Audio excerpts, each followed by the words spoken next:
honest with me. Yeah. I know we want to get on to Yahweh real quick. Yeah, if I can hammer that out, I'm the done. phone number's up.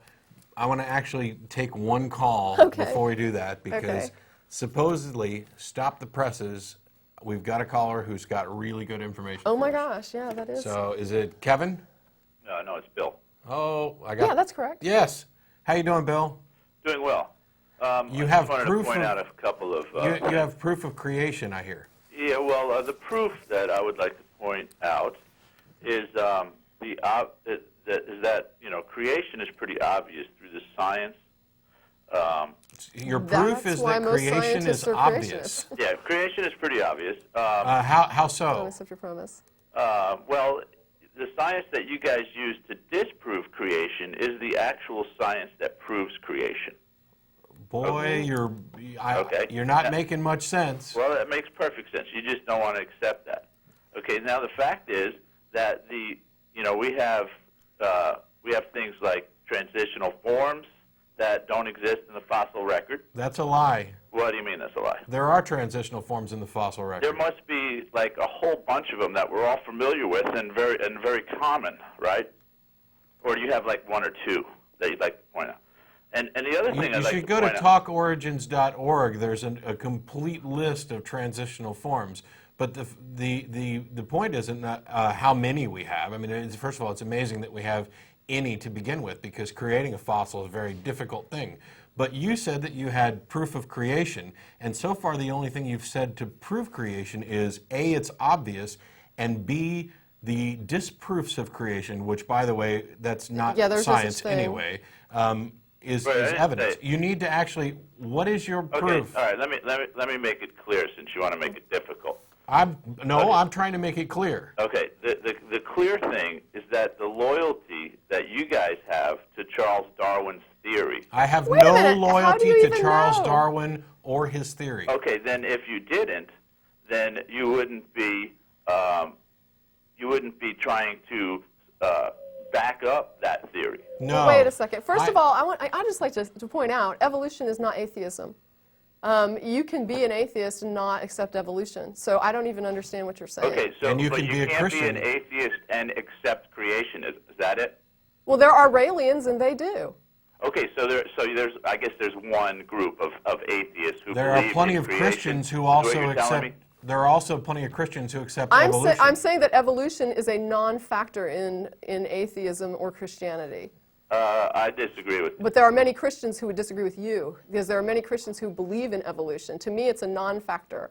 Even if you found evidence, if we found evidence tomorrow, if we found a trademark stamp in the core of the earth, that would not prove that a God created it. So therefore, creationism... No, wait. See, you missed the point right there. You said God created it. Like there was a specific God, and you would like that God to be the God of Christianity, so you can continue bashing that God. I don't care what God it is. I'm simply saying that if there was a type of creationism, if we found out that everything was created, that doesn't prove that it was created by any kind of God. Therefore, atheism and creationism and evolution they're not interrelated. You totally lost me. If everything was created, that would have to be created by something, right?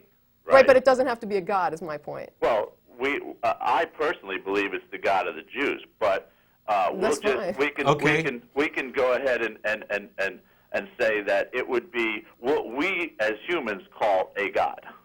It wouldn't Not have necessarily. To be. Well, if it's that powerful, I'll call it a God. No, because for example, there's this idea of directed panspermia, where life evolved somewhere else in the galaxy and then was seeded here. Now, I don't happen to buy into this at all, but it is an idea which would allow for life to have been created or formed here through a non-evolutionary process. But it doesn't require God. I'd also like to point out that even if evolution was proven false tomorrow, that doesn't prove creationism. Right. You still haven't offered anything that's proof of creationism or anything that proves that your idea that the Jewish God is also responsible for that creation. Well, it's because you didn't let me. Well, all right, I've asked you just to try and be clear. If you have proof of something, you shouldn't have to tap dance around and say things like, it's just obvious. Obviously, it's not obvious, or we wouldn't be having this discussion. So if you have proof of creationism, and by the way, you'd be the first, Please tell us. Well, and disproof of evolution doesn't really count. Well, the proof, like I said, would come from looking at the fossil records, right? What no. Well, wait, how does the fossil record prove creation? How was life formed, and what was the beginning of life on the planet as we know it, okay? And then how did that life become what we know it today? I'm talking trees, birds, animals, and people. What's his theory? Okay. Right? What's your theory? So we can all agree that we're trying to determine whether or not that life was either created or whether it just accidentally happened. No. Accidentally. The Big Bang Theory. Hang on. Okay. Accidentally, please. Okay. Accidentally happened is not an accurate characterization of evolutionary theory. Of the Big Bang. That's not an accurate. Big Bang isn't in the fossil record. He's You're talking about the abiogenesis, though, now. I think. Yeah, you've switched from evolution to abiogenesis. Well, first we had to start with the Big Bang, right? Because that's. Well, now he's back. Another theory. He's taking on three. I heard you talking once before in the show that you agreed in the Big Bang theory. I think it is the best scientific explanation that we currently have for the origin of the universe, yes. Okay, Yeah. so why did you just kind of try to bash me for using the term Big Bang theory? Because you said you had proof of creation, and you talked about the fossil record, and then you jumped from evolution and the fossil record to abiogenesis, which is something completely different, and then leapt immediately to the Big Bang, the origins of the universe. Right. You're changing what you're talking about, and you have yet to present anything that's evidence of creation. Okay, so well, pick what you're going to prove. We have to pick what somewhere. you're going to prove, and provide the explanation. Okay, so my proof that I would offer you to look, to consider, is the fact that evolution is obviously, and I'll use that word again, not a valid explanation as to how life has adapted and became what we know it today. Okay, let's just for the sake of argument, let's say evolution then is completely false and it doesn't work. Okay, go on, prove creationism. Okay, so since we'll do, all right, based on that, the Bible says that man was created, and it was two people, Adam and Eve. Why? How is that relevant? Let him talk. Because the Bible says it, so we'll go from there. Well, wait a minute. I agree with you. The Bible says that. So the Bible says that, and then for some coincidental reason, okay, the evolution process that is also out there. Those are the two main things. We got creation, evolution.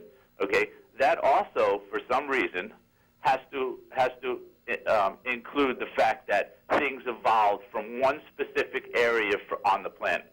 Well, wait a minute, but you don't accept evolution. Right, but you just said evolution was wrong, and that's why the evolution theory is so ridiculous. Okay, but we've already agreed that it proves creation is because. Hang on. He's about to say it. That it proves creation because evolution can't. You guys can't say that things evolved simultaneously throughout the world. See, so if it did, okay, then those apes in South America and the apes in Africa and the apes that are spread out throughout the world, okay, would have all evolved into people. Okay, but wait a minute. But you guys don't like that. You say, oh, no, only a certain group of please, apes. just hold on 1 minute. Okay. You have no understanding of evolutionary theory at all. Matter. But the point Tracy was trying to get you to, and I'll just let you do this. We went ahead and said, for the sake of argument, we'll agree evolution is wrong. I don't think that's true. Evolution is a fact, by the way, but the evolution explanation is origins, that theory. We'll go ahead and say it's completely wrong. How does that make creationism true? Right. Well, we're asking you to prove creationism. We'll go ahead and accept, for the sake of argument, evolution is totally wrong. You tell us what's your proof of creationism. Okay, my proof of creation is pretty simple. There's people and there's monkeys, and they're totally different. That proves it. Bye. Okay, people, there's the fundamentalist argument for creationism. Proof of there's creation. There's people and there's monkeys. There's people and there's monkeys. Okay. That's really good. Hey, I'm so glad I interrupted your discussion. Let's finish Yahweh. Okay, just real quick. Once I get done with this one, that's it. I'm not going to continue my discussion of God. This is the last one I'm hitting, and we'll rip through it. There's just a couple of kind of interesting things about it. Let's see. Yahweh's location was the Hebrew tabernacle. He hung out as a cloud, and he also liked to live on the volcano Mount Sinai, and he also